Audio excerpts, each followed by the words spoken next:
Hi ಎಲ್ಲರಿಗೂ ನಮಸ್ಕಾರ. ನಾನು ನಿಮ್ಮ ಸವಿತಾ ಲೋಕೇಶ್. ಅಂಜಲಿ ಸವಿ ಬ್ಲಾಗ್ಗೆ ಸ್ವಾಗತ. ಇವತ್ತಿನ ವಿಡಿಯೋದಲ್ಲಿ ತರಕಾರಿ ಪಲ್ಯ ಮಾಡೋದು ಹೇಗೆ ಅಂತ ತೋರಿಸ್ತೀನಿ, ಬನ್ನಿ ನೋಡೋಣ. ತರಕಾರಿ ಪಲ್ಯ ಮಾಡಲು ಬೇಕಾಗಿರುವ ಸಾಮಗ್ರಿಗಳು: ತರಕಾರಿ ಬೀನ್ಸು, ಕ್ಯಾರೆಟು, ನೋಕೋಲು, ಟೊಮೊಟೊ 4ರಿಂದ 5, ಈರುಳ್ಳಿ 3, ಕಾಯಿ ತುರಿ, ಕೊತ್ತಂಬರಿ ಸೊಪ್ಪು, ಒಣಮೆಣಸಿನ್ಕಾಯಿ, ಕರಿಬೇವಿನ ಸೊಪ್ಪು, ಸಾಂಬಾರ್ ಪೌಡರು, ಉಪ್ಪು, ಜೀರಿಗೆ, ಸಾಸಿವೆ. ತರಕಾರಿ ಪಲ್ಯ ಮಾಡುವ ವಿಧಾನ. ಓಕೆ, ಮೊದಲು ಸಾಸಿವೆ ಹಾಕೊಳ್ಳಿ. ಎಷ್ಟು? ಒಂದು ಸ್ವಲ್ಪ, ಅದೇ ಎಷ್ಟು? 1/4 ಸ್ಪೂನು. ಓಕೆ. ಆಮೇಲೆ ಒಂದು ಸ್ವಲ್ಪ, ಒಂದು ಅರ್ಧ ಸ್ಪೂನು ಜೀರಿಗೆ ಟೇಸ್ಟ್ಗೆ. ಓಕೆ. ಆಮೇಲೆ ಒಣಮೆಣಸಿನ್ಕಾಯಿ. ಓಕೆ. ಆಮೇಲೆ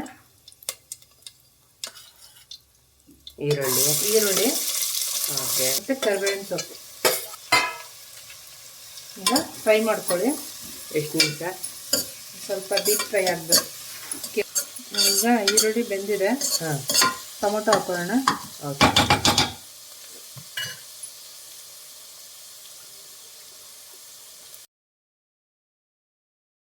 ಬೇಯಬೇಕು ಚೆನ್ನಾಗಿ, ನೀರಿನ ಅಂಶ ಹೋಗೋಂತ ಬೇಯಬೇಕು. ಓಕೆ. ನೆಕ್ಸ್ಟ್ ತರಕಾರಿ. ಓಕೆ.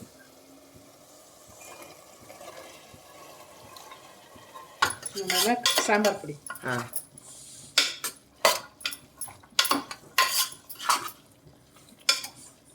ಬೇಯ್ತಾ ಇದೆ.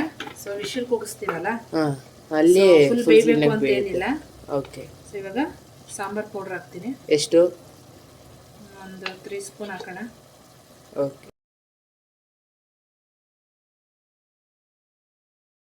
ಕಾಯಿ ತುರಿ ಹಾಕೋಬೇಕು. ಓಕೆ. ಓಕೆನಾ?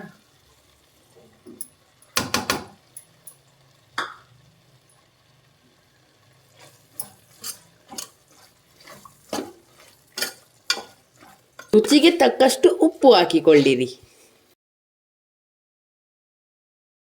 ನೀರು ಹಾಕೋಬೇಕು. ಎಷ್ಟು? ನೀರು ನಿಮ್ಗೆ ಎಷ್ಟು ಬೇಕು ಅಷ್ಟು. ಮತ್ತೆ ಇದನ್ನು ಪೂರ್ತಿ ಮಿಕ್ಸ್ ಮಾಡಿ. ಕೆಲವು ತರಕಾರಿ ನೀರು ಬಿಡುತ್ತೆ. ನಾನು ಸ್ವಲ್ಪ ನೀರು ಇನ್ನೊಂದು 3 ಕಪ್ ಹಾಕಿದ್ದೀನಿ ನಾನು ಈ ಕಪ್ಪಲ್ಲಿ. ಓಕೆ. ಸೊ ಇದು ವಿಶಿಲ ಕೂಗಿದ್ಮೇಲೆ ಹೇಳೋಕ್ಕಾಗಲ್ಲ, ಕಡಿಮೆ ಆಗಿರುತ್ತೆ. ಇಲ್ಲ ನೀರು ಬಿಡುತ್ತೆ ತರಕಾರಿ ಕೆಲವು. ಓಕೆ. ನೀರು ಬಿಟ್ಟರೆ ಸ್ವಲ್ಪ ತೆಳುವಾಗುತ್ತೆ ಅವಾಗ. ಈಗ ಲಾಸ್ಟಲ್ಲಿ ಕೊತ್ತಂಬರಿ ಸೊಪ್ಪು ಹಾಕ್ಬಿಟ್ಟು ವಿಶಿಲ್ ಕೂಗೋದಕ್ಕೆ ಇಡಿ. 1 ವಿಶಿಲ್ ಕೂಗಿದ್ರೆ ಸಾಕು. ಓಕೆ. ಸೊ ರೆಡಿಯಾಗಿದೆ. ಇವಾಗ ಇದನ್ನು ಹಾಕೊಂಡು ಚಪಾತಿ ಜೊತೆ ತಿನ್ಬೋದು. ಇದನ್ನ ಚಪಾತಿ ಜೊತೆ ಪೂರಿಗೂ ಹಾಕೊಂಡು ತಿನ್ಬೋದು, ದೋಸೆಗೂ ಸರಿ ಇರುತ್ತೆ, ರೊಟ್ಟಿಗೂ ಚೆನ್ನಾಗಿರುತ್ತೆ. ಆದರೆ ಜಾಸ್ತಿ ಚಪಾತಿ ಮತ್ತು ಪೂರಿಗೆ ಚೆನ್ನಾಗಿರುತ್ತೆ. ಇವಾಗ ನಮ್ಮ ಮನೆ ಪುಟಾಣಿ ಜಡ್ಜಿಗೆ ಹಾಕ್ಕೊಡ್ಬೇಕು ಅಂತ ಕಾಯ್ತಾ ಇದ್ದೀವಿ. ಪುಟಾಣಿ ಜಡ್ಜು ಟೇಸ್ಟ್ ನೋಡ್ಬಿಟ್ಟು ಹೇಳ್ತಾರೆ. ಪುಟಾಣಿ ಜಡ್ಜು ಸೊ ಪುಟಾಣಿ ಜಡ್ಜು ತಿಂದ್ಬಿಟ್ಟು ಹೇಳ್ತಾರೆ.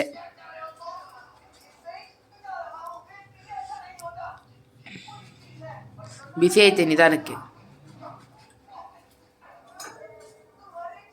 ಅಹೋ,